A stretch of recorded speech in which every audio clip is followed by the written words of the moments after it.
Contra a cultura. O Evangelho clama pelo diferente. Começando mais um Contra a Cultura, chegando até você através das frias terras de Santa Catarina na Rádio Novo Tempo, mas também das quentes, mas no momento chuvosas terras da Paraíba, lá no nordeste do nosso amado Brasil. E aí, Vanédia, tudo bom? Tudo certo, filho. Como diz o meme da velhinha do Titanic, né? Já faz 84 anos que estivemos por aqui, mas é um prazer estar aqui de novo. Depois de uma recessão, de um longo inverno, aqui está você de novo. Mas a gente vai fazendo aí um revezamento, a gente vai tentar diluir esse revezamento aí na próxima série, na próxima temporada. Né? A gente vai tentando conciliar aí as agendas de todo mundo para ir gravando e tudo mais. É sempre um prazer receber você aqui, viu? Pessoal, eu não consigo agradar todo mundo, né? Acho que o único dia que eu vou conseguir agradar todo mundo é quando eu desaparecer e gravar você e Mayara. Aí o pessoal vai ficar satisfeito. Mas... Não, aí o pessoal vai reclamar, cadê Bianca? Cadê você? Eu gostava quando era Nayeli, pronto. Né? Mas é isso aí, estamos aí para mais um episódio, estamos na reta final, só temos mais um episódio após esse. E depois a gente vai começar aí uma nova temporada com um novo tema, outros assuntos super importantes pra gente discutir. Mas por enquanto a gente vai aqui já num ritmo de recapitulação, de retomar pontos importantes que a gente discutiu nessa série. E o tema do episódio de hoje é prioridades primeiro. Na verdade, essa é a tradução de uma frase em inglês que fica muito mais legal, que é First Things First, as primeiras coisas primeiro. Parece óbvio, né? Mas muitas vezes a gente deixa as prioridades por último, né? Ainda mais a gente, como bom brasileiro, que adora ser procrastinador, né? Você é procrastinadora, Vanédia? Demais. Totalmente. Procrastinei até onde deu pra gravar esse episódio, mas... Foi. Eu não posso dizer que não, porque, né? Mas o meu lema de vida é não deixe pra amanhã o que você pode fazer mês que vem, né? Exatamente. E assim a gente vai vivendo. Antes da gente entrar no tema, então, vale lembrar aqui pra você, quer ouvir os episódios anteriores da nossa série e também as séries que nós já gravamos aqui, novotempo.com/contracultura, lá você encontra todos os nossos episódios em áudio, em vídeo, pelo menos os que a gente conseguiu gravar, né, das temporadas e lá e tudo mais. E também você pode assinar o nosso feed no seu aplicativo de podcast e receber aí a notificação toda semana para poder acompanhar aí com a gente esses estudos da Bíblia, tá bom? Você que está lá no YouTube, procura o canal Cristãos Cansados, se inscreva no nosso canal, clique lá no sininho para você sempre, toda semana, receber os vídeos novos que vão saindo o tempo todo. Vai se inscrevendo, já vai aguardando que o ano de 2020 tem coisa nova, tem novidade chegando junto com os episódios do Contra a Cultura, tá? Então se você não estiver lá no canal, tem coisa que só vai aparecer por lá, não vai aparecer por aqui, então é bom você acompanhar também. Beleza, vamos então para o nosso tema, primeiras coisas primeiro. Quando a gente fala de prioridades, Vanédia, cada um tem a sua, né? Sim. É que nem opinião, né? Exatamente. E aí, quando a gente vai para a Bíblia, a gente percebe que a Bíblia como um todo, ela tá tratando de um tema que, por mais que ele tenha muitas ramificações, a Bíblia possui um propósito muito específico, que é contar a história da redenção, a história do projeto de Deus para o planeta Terra, para a humanidade, como por causa da gente, por causa do ser humano, por causa da liberdade que nós recebemos e nós a usamos de forma equivocada, esse projeto dá errado, mas Deus ele tem todo um plano, todo um propósito para poder consertar isso daí. E aí a Bíblia vai através de histórias, de estilos literários diferentes e toda uma programação ali que vai acontecendo no decorrer das suas páginas, você vai entendendo e se familiarizando cada vez mais com esse propósito.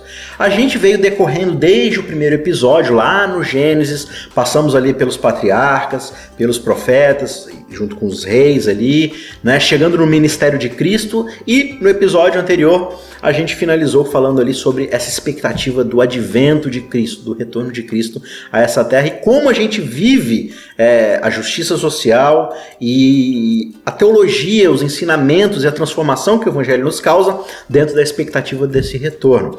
Então, agora neste episódio, a gente vai retomar algumas coisas aí que a gente foi aprendendo no decorrer dessa temporada e eu quero convidar você que está ouvindo a gente aí, para acompanhar a nossa leitura aqui, ô Vaned, a gente vai para Mateus capítulo 6. Aqui em capítulo 6 de Mateus, a gente já tratou aqui, acho que uns 2 ou 3 episódios atrás, sobre o Sermão do Monte, que começa lá no capítulo 5.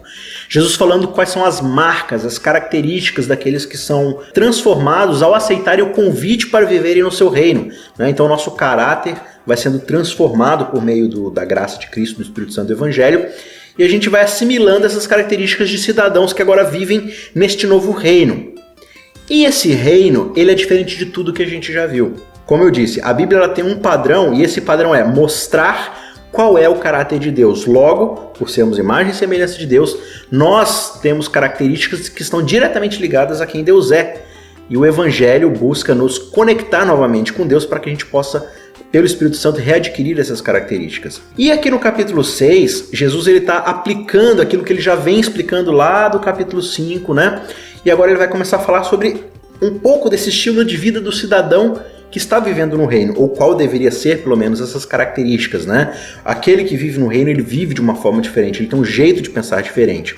Quando a gente vai aqui, então, para o verso 24, tem todo um contexto antes aqui, que a gente pode, em outros episódios, aí discutir, mas aqui no verso 24, ele já começa a tratar sobre essa questão de como as prioridades, quando não são colocadas em ordem, elas podem causar grande transtorno pra gente. Eu vou pedir para você ler, Vaned, lê pelo menos aí pra gente o verso 24 e aí a gente já pode tecer alguns comentários em cima desse verso. Ninguém pode servir a 2 senhores, pois odiará um e amará o outro, ou se dedicará a um e desprezará o outro. Vocês não podem servir a Deus e ao dinheiro. Olha que legal aí. Então ele está falando, legal assim, né?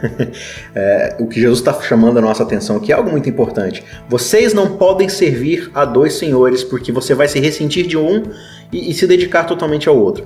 O ser humano, Vanédia, ele foi feito para poder adorar alguma coisa, né? Isso está no íntimo do nosso ser e a gente sempre está buscando algo para colocar como centro da nossa adoração. Se não é Deus, a gente sempre vai colocar algo como ídolo. E quando a gente fala de dinheiro, de riqueza, dinheiro não é simplesmente aquela nota de papel ou aquele valor que está no seu banco. O dinheiro, ele representa um sentimento que o ser humano tem, que é um sentimento de autossuficiência. Se eu tiver tal quantidade na minha mão, eu vou ser autossuficiente, eu vou poder me independer de qualquer outra coisa, porque eu tenho poder para poder fazer as coisas que eu desejo nessa sociedade que trabalha com dinheiro. E a gente pode ser levado a tentar que só quem serve ao dinheiro, só quem tem o dinheiro como ídolo, Vanédia, é quem tem muito dinheiro. Isso é uma verdade? Ou será que quem também não tem dinheiro, tem pouco dinheiro, tem médio dinheiro, também pode colocá-lo como seu ídolo? Não é questão de quantidade, né? É a questão do lugar que ele ocupa. Da devoção. Então, pouco dinheiro ou muito dinheiro, às vezes o cara que tem muito dinheiro é um cara desapegado do dinheiro. Ele teve dinheiro, mas isso o dinheiro não o tem, né? Para usar um clichê. Já a pessoa que não tem dinheiro fica se preocupando, como Jesus vai falar logo em seguida, né, nesse capítulo. Ele vai dizer das pessoas que ficam se preocupando o tempo todo, o que comeremos, o que beberemos, ou com quem nos vestiremos. E às vezes quem é rico não tem essa preocupação. O dinheiro o preocupa de outras formas, mas não dessa especificamente. Então essa ansiedade para com o dia de amanhã, muitas vezes o pobre tem também. Às vezes mais do que o rico. Não é questão da quantidade, é questão de como você encara esse valor na sua vida, né? O dinheiro na sua vida. A grande questão é que essas duas cosmovisões que colidem, né? Que se digladiam entre você servir a Deus e servir as coisas materiais, servir aquilo que o mundo pode lhe trazer de segurança, né, de estabilidade. A grande questão é que todo mundo busca estabilidade. Todo mundo busca ter prazer nessas coisas, independente da quantidade de dinheiro que você tem. O que o resto do texto vai dizer pra gente? Fala assim: portanto eu digo, não se preocupem com sua própria vida, quanto ao que comer ou beber, nem com seu próprio corpo, quanto ao que vestir. Não é a vida mais importante que a comida? E o corpo mais importante que a roupa? Não parece que ele está falando simplesmente com aqueles que têm muita coisa, né? Parece que justamente ele tá lidando com quem está preocupado que amanhã possa vir a faltar, né? Sim, sim. Colocar essas coisas como prioridade, né? A roupa e a comida não é uma questão, como a gente falou, de quem tem muito ou de quem tem pouco, mas onde estão as prioridades. Você vai ver logo em seguida que ele vai dar alguns exemplos de por que a gente não precisa se preocupar com isso. Vai falar: observem as aves do céu, não semeiam, nem colhem, nem ajuntam em celeiros, mas o Pai Celeste as alimenta e cuida delas, enfim. E aí ele chega a uma conclusão, né? Vocês não valem muito, não tem mais valor do que elas, do que as aves? E se Deus cuida da ave, né? Veja a lógica de Jesus, como é perfeita. Deus cuida da ave, quanto mais vai cuidar de você, que vale mais do que a ave. A cosmovisão cristã, de que nós somos imagem de Deus, ela vai também nos ajudar a entender isso. Tem gente que pensa assim, né? Não, o ser humano e os animais valem a mesma coisa, ou às vezes até o animal vale mais do que o ser humano, né? Jesus não trata assim. O ser humano vale mais do que os animais. Ele é a imagem de Deus, como a gente viu nos primeiros episódios, né, na criação, no Gênesis. A gente vale mais do que os animais. Então Deus cuida dos animais, vai cuidar da gente também. Essa questão de que a gente não deve priorizar o alimento e as vestes, elas vão refletir, né, essa cosmovisão, como é a forma como eu enxergo o mundo, vai refletir na forma como eu ajudo as pessoas, por exemplo. Porque, às vezes, como eu sirvo ao dinheiro e não ao outro, não a Deus e a meu próximo, e aí eu vou deixar de ajudar porque eu tenho medo que me falte, né? E se eu não tiver o que comer amanhã? É claro que a gente não está falando aqui de uma ajuda irresponsável. Sim. Que eu vou deixar faltar para os meus filhos. Não é isso. É quando isso revela a incredulidade do coração. Eu deixo de ajudar as pessoas porque eu não creio que Deus supre, que Deus sustém, né? Então eu vou fazer com que as pessoas fiquem em segundo plano e as roupas, né, a marca que eu me visto, a comida que eu como fica em primeiro plano. E isso também com relação à questão de você, por exemplo, a igreja, o cristão tem que suprir bens materiais das pessoas, né? Isso também precisa suprir, né? A comida, as vestes, nós precisamos vestir o que está nu, precisamos alimentar o faminto, mas essa não é a nossa prioridade. A prioridade do reino é outra, tanto na minha vida individual, no que tange a o que é que eu vou pensar acerca da veste, da comida, quanto no eu ajudar o outro. A prioridade da igreja não é saciar a fome, embora nós vamos fazer isso também como cristãos, mas essa não é a nossa prioridade. Senão a gente vira ONG. E se a gente faz isso apenas, né, a ONG também faz. O evangelho a ONG não prega. A não ser que seja uma ONG cristã, enfim, mas não prega. Então a gente tem que fazer isso com prioridade. E as outras coisas também, como Jesus fez, né? Ele alimentou, ele vestiu, mas não foi prioridade para Jesus. Acompanhava a pregação do evangelho, mas não era o evangelho que Jesus pregava, né? E Jesus segue dizendo, né? Ele usa essa coisa de Salomão aqui, né? Nem Salomão, em toda a sua riqueza, Salomão que foi ali o rei de um dos reinos mais prósperos de Israel, né, se vestiu tão bem quanto se veste a flor do campo, que no dia seguinte vai secar, vai ser lançado no forno, e Deus cuida delas, né? Quanto mais ele não vai cuidar de vocês e tudo mais. E aí é interessante aqui no verso 31 que ele diz: portanto não se preocupem dizendo o que a gente vai comer, o que a gente vai beber, como é que a gente vai se vestir, porque quem se preocupa com todas essas coisas são quem? Os pagãos, os mundanos, os seculares. Né? Então a gente fica muitas vezes, fulano de tal é mundano, porque ele se veste assim, ele se veste assado, ele come tal coisa. Na verdade, Jesus está falando aqui que mundano é quem se preocupa se vai ter comida ou não amanhã, se preocupa com o que vai vestir, né, com as coisas que são exteriores àquilo que realmente importa, né? E aí ele vai dizer assim: olha, o Pai de vocês que está nos céus, aqueles que vocês dizem que servem, que confiam, que acreditam, que adoram, ele sabe que vocês precisam de todas essas coisas. Ele já sabe disso, né? A gente vive como se a gente achasse que Deus ele não está preocupado comigo. Se eu não ficar incomodando Deus, ele não vai dar aquilo que eu realmente preciso. Mas na verdade, eu acho que também a grande questão é que não é que a gente não acredita que Deus talvez dê aquilo que a gente precisa, é porque a gente sempre quer mais, né? Então, na verdade, a gente quer incomodar Deus porque a gente quer mais do que a gente precisa, porque as nossas prioridades não estão bem alinhadas.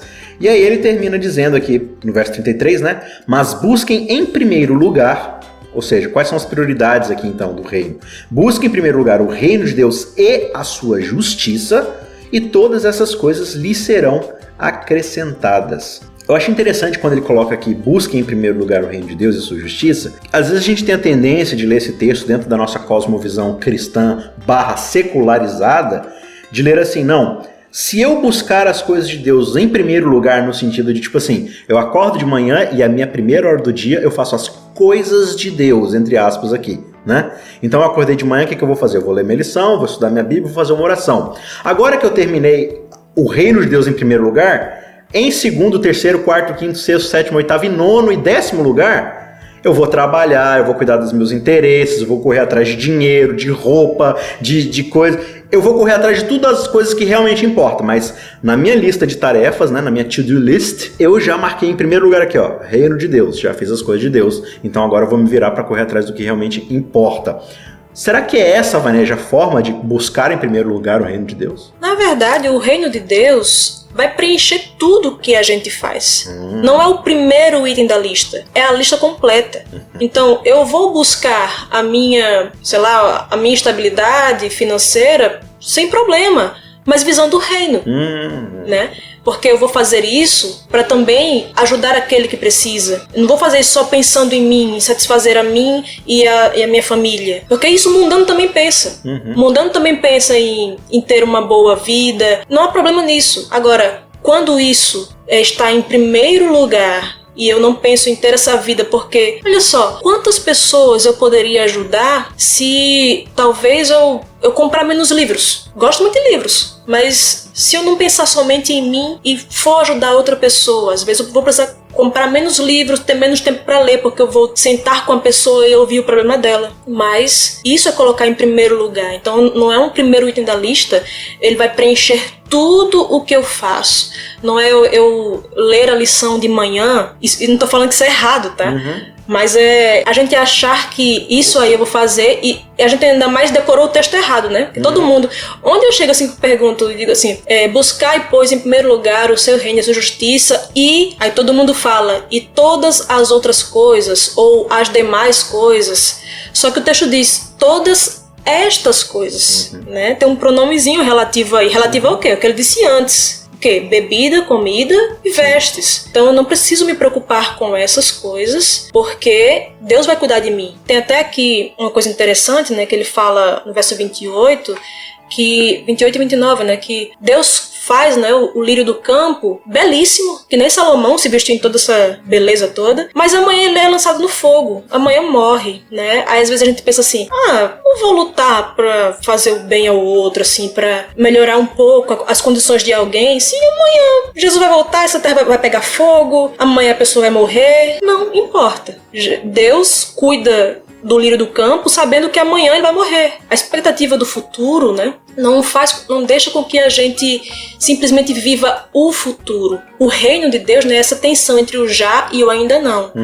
Nós já estamos no reino, isso faz com que eu cuide já agora das pessoas, com que eu já antecipe várias questões do reino, né? Assim como Jesus curou as pessoas, acalmou a tempestade, isso eram pequenas pitadas do reino que viria, né? Ressuscitou mortos, onde não vai haver mais morte, curou doenças, onde não vai haver mais doenças. Então são pequenas pitadas do reino e nós, espelhando isso que o segundo Adão fez, né? Agora nós não estamos mais no primeiro Adão, ali na queda de Gênesis 3. Nós estamos no segundo Adão, que é Cristo, né? Que Paulo vai falar em Romanos 5. Então esse segundo Adão trouxe pra gente um antegozo, né, do reino lá na frente. Essa expectativa futura não faz com que se anule as coisas que eu faço hoje, né? Aliviar a dor hoje das pessoas. Jesus curou mesmo no sábado, porque aliviar a dor do outro é urgente. Mesmo que a pessoa morra amanhã. Não importa, a dignidade da pessoa é mais importante do que isso, ela ter uma vida digna até os seus últimos momentos é mais importante do que ela vai morrer amanhã ou o mundo vai pegar fogo amanhã, não importa. Não, correto, e é impressionante o quanto a gente é pagão sem perceber, né? O quanto a gente é mundano sem perceber, porque de fato a gente coloca as prioridades de forma desordenada e a gente cria uma falsa piedade que a gente chama de culto, muitas vezes desalinhado com o que Deus realmente espera daqueles que agora vivem no seu reino, né? Ou pelo menos a gente acha que vive, porque quem de fato vive no reino já entendeu essas coisas, né? E às vezes, Isaac, a gente fica vivendo como um mundano, como um pagão, pensando assim, se eu perdi o emprego, e agora? O que é que eu vou comer? E agora? O que é que eu vou beber? Não que isso não vá, né, nos trazer, né, alguma preocupação, mas isso significa muitas vezes que a minha esperança estava no emprego que eu tinha, no dinheiro que isso podia me trazer, e não em Deus. É o pagão que pensa assim. A gente vai para a igreja todo final de semana, devolve o dízimo todo mês e ajuda o necessitado, mas vive como um pagão, porque a nossa cosmovisão não foi transformada, a gente não teve uma mudança de mentalidade, de pensar da forma que o reino pensa, e não da forma que o mundo pensa, né? Então até a forma como eu lido com a perda de um emprego, com o salário reduziu, as coisas estão mais caras. Como é que eu vou lidar com isso? Eu vou lidar como um cristão, como um cidadão do reino.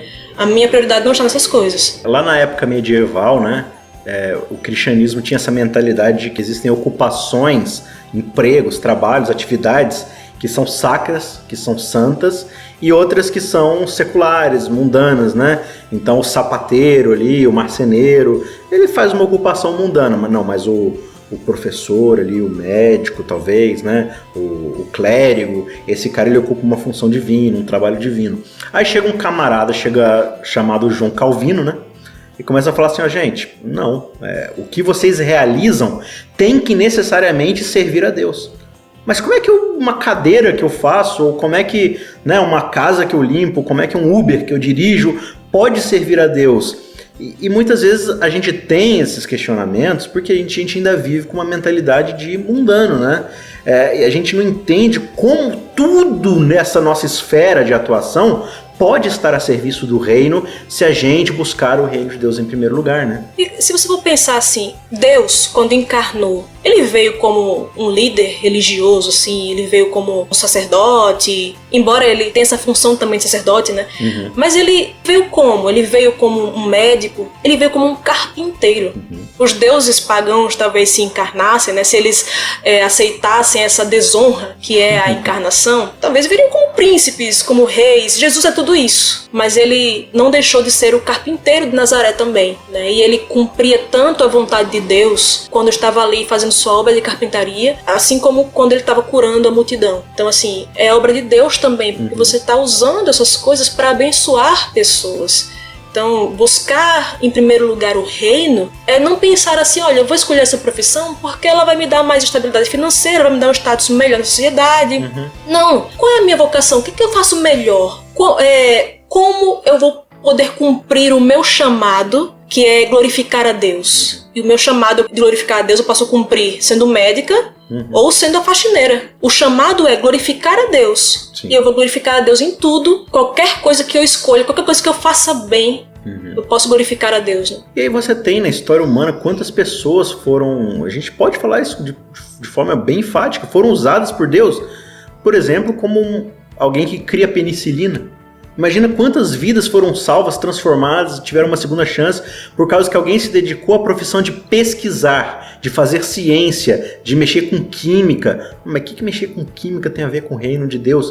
Porque o reino de Deus ele busca estabelecer ordem àquilo que o pecado estragou, né? Por mais que a gente ainda não tenha condição, né, de fazer isso de forma plena e final aqui nessa terra, mas como a Vanédia falou, a gente já começa a ver vislumbres do reino de Deus sempre que a ordem começa a tomar o lugar do caos, né? É claro que, como você também falou, Vanédia, no começo, a gente também não pode ver com uma mentalidade de que, tipo assim, não, a minha prioridade é essa terra e fazer tudo ficar bem aqui, né? Porque a gente sabe que o pecado não permite esse tipo de atividade, né? Esse tipo de perspectiva. Mas quando a gente encontra o balanço entre expandir o reino de Deus aqui, neste momento, e viver já esses vislumbres, já essa inauguração que o reino de Deus foi trazido por meio de Cristo, a gente vai encontrando propósito em todas as coisas que a gente vai fazendo, né? Então a gente decidiu falar um pouco também nesse episódio sobre essa questão de que, tipo, não é simplesmente com dinheiro que a gente ajuda as pessoas. Claro, isso é importante, tem gente que necessita de dinheiro, necessita de recursos materiais, mas também toda a esfera da nossa vida, nossos relacionamentos, nosso trabalho, nossos estudos, tudo isso tem que estar a serviço do reino. Afinal de contas, nós somos cidadãos do reino, como Pedro vai dizer, né? Nós somos concidadãos do reino celeste, da família de Deus.